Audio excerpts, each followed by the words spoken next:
Welcome to my YouTube channel. आज मैं आपको क्लास 10th के लिए क्वेश्चन नंबर 5 के 10th पार्ट को सॉल्व करना सिखाऊंगी, बिल्कुल शॉर्ट टाइमिंग में और इजी स्टेप्स में। तो सबसे पहले क्वेश्चन का मतलब जान लो कि यहाँ पर आपको क्या प्रूफ करने के लिए कहा गया है। तो यहाँ पर आपको इन तीनों ही पार्ट्स को एक दूसरे के इक्वल प्रूफ करने के लिए कहा गया है। तो यहाँ यानी कि आपको फर्स्ट वाले पार्ट को इस लास्ट वाले पार्ट के इक्वल प्रूफ करना है पहले, फिर इसी तरह से इस सेकंड वाले पार्ट को फिर से लास्ट वाले पार्ट के इक्वल प्रूफ करना है। समझ में आया? फर्स्ट को लास्ट के इक्वल प्रूफ करना है, इसी तरह से सेकंड को लास्ट के इक्वल प्रूफ करना है। तो यहाँ पर पहले मैं LHS पार्ट को सॉल्व करूँगी, यानी कि इन दोनों में से इधर की साइड वाला। तो ये क्या है यहाँ पर 1 + tan square a by 1 + cot square a को tan स्क्वायर a के इक्वल प्रूफ करना है। अब देखो यहाँ पर भी इन तीनों आइडेंटिटीज़ को ध्यान से देखो। 1 + tan स्क्वायर a किसके इक्वल है? sec स्क्वायर a के। तो इस पूरे की जगह पर क्या लिख दो यहाँ पर sec square a by 1 + cot square a किसके इक्वल है? cosec स्क्वायर a के। तो यहाँ पर लिख दो cosec स्क्वायर a, यानी कि सेकेंड और थर्ड आइडेंटिटी का यूज़ किया है यहाँ पर मैंने। अब देखो sec का जो रिवर्स होता है वो क्या होता है? 1/cos a, और कॉसेक का रिवर्स क्या होता है? कॉसेक का 1/sin a। तो यहाँ पर मैं sec a की जगह पर क्या लिख दूँगी? 1/cos a का होल स्क्वायर। इसी तरह से कॉसेक स्क्वायर की जगह पर क्या लिख दूँगी? 1/sin a का होल स्क्वायर। तो यहाँ से मैं क्या करूँगी कि स्क्वायर को सेपरेट करके लिखूँगी, यानी कि 1/cos स्क्वायर a हो जाएगा ये, और इसी तरह से ये 1/sin स्क्वायर a हो जाएगा। अब इस पूरे पार्ट को सॉल्व करेंगे, यानी कि इस डिवाइड की वैल्यू को मल्टीप्लाई में चेंज करोगे तो न्यूमरेटर तो एज इट इज़ रहेगा, यानी कि 1/cos square a as it is, divide की वैल्यू मल्टीप्लाई में चेंज। अब ये जो नीचे वाला पार्ट है डेनोमिनेटर, इसको रिवर्स करके लिखना है, यानी कि sin स्क्वायर a को ऊपर की साइड और 1 को नीचे की साइड। तो यहाँ से 1 को sin स्क्वायर a से मल्टीप्लाई करोगे तो होगा sin square a by cos a को 1 से करोगे तो ये होगा cos स्क्वायर a। अब sin और cos किसका फॉर्मूला होता है? tan का। तो इन दोनों की जगह पर क्या लिख दूँगी यहाँ पर मैं? tan। देखो tan का क्या होता है? tan a किसके इक्वल है?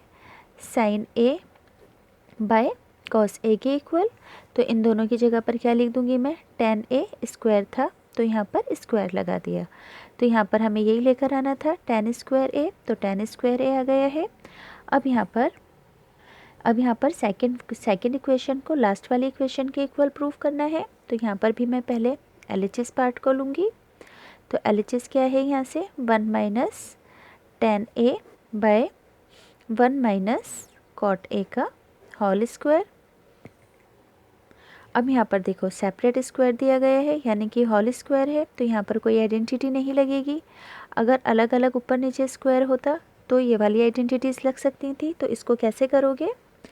यहाँ पर देखो ऊपर वाली वैल्यू को एज इट इज़ लिख लो, यानी कि 1 - tan a divided by cot a की जगह पर cot का रिवर्स क्या होता है?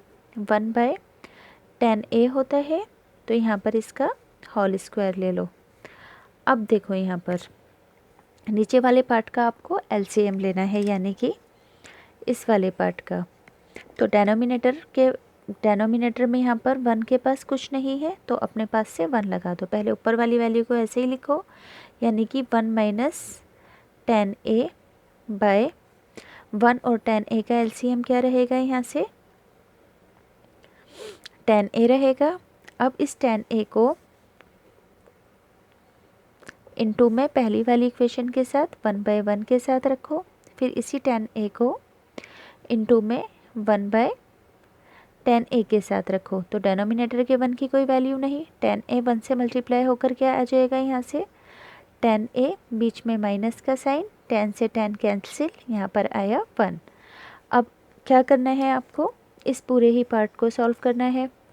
तो हमेशा क्या करते हैं? डिवाइड को मल्टीप्लाई में चेंज करते हैं। तो ऊपर वाली वैल्यू न्यूमरेटर की वैल्यू, यानी कि 1 - tan a तो एज इट इज़ रहेगी, डिवाइड का साइन मल्टीप्लाई के अंदर चेंज हो जाएगा। अब ये जो नीचे की दोनों वैल्यू हैं ये रिवर्स होगी, यानी कि 10a तो आ जाएगा ऊपर और 10a माइनस 1 आ जाएगा नीचे। अब देखो ये इक्वेशन और ये इक्वेशन दोनों ही सेम है, पर यहाँ पर साइन चेंज है। तो यहाँ से क्या करोगे कि इस वाले माइनस को कॉमन ले लोगे, यानी कि इसे कैसे लिखोगे, इस वाली इक्वेशन को 1 माइनस 10a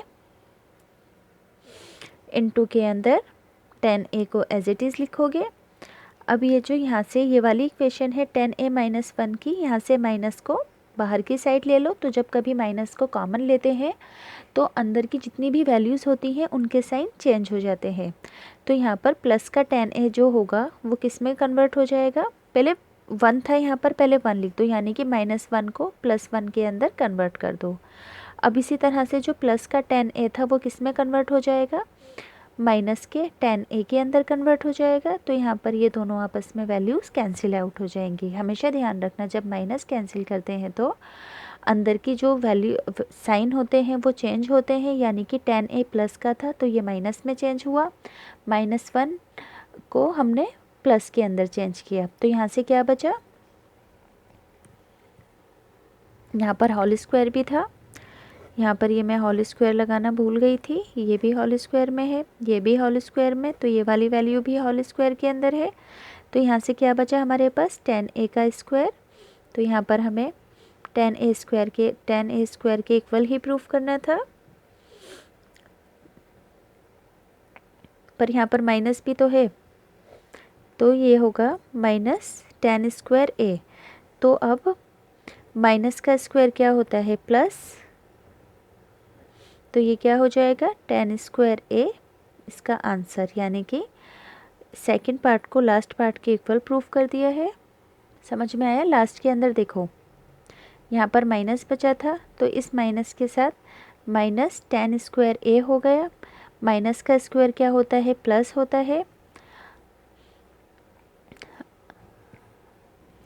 और 10 स्क्वायर a यहाँ पर एज इट इज़ आ गया। तो यहाँ से क्वेश्चन नंबर 5 का 10th पार्ट कंप्लीट होता है। अगर आपको अच्छे से समझ में आया है तो प्लीज़ चैनल सब्सक्राइब करना, वीडियो लाइक करना।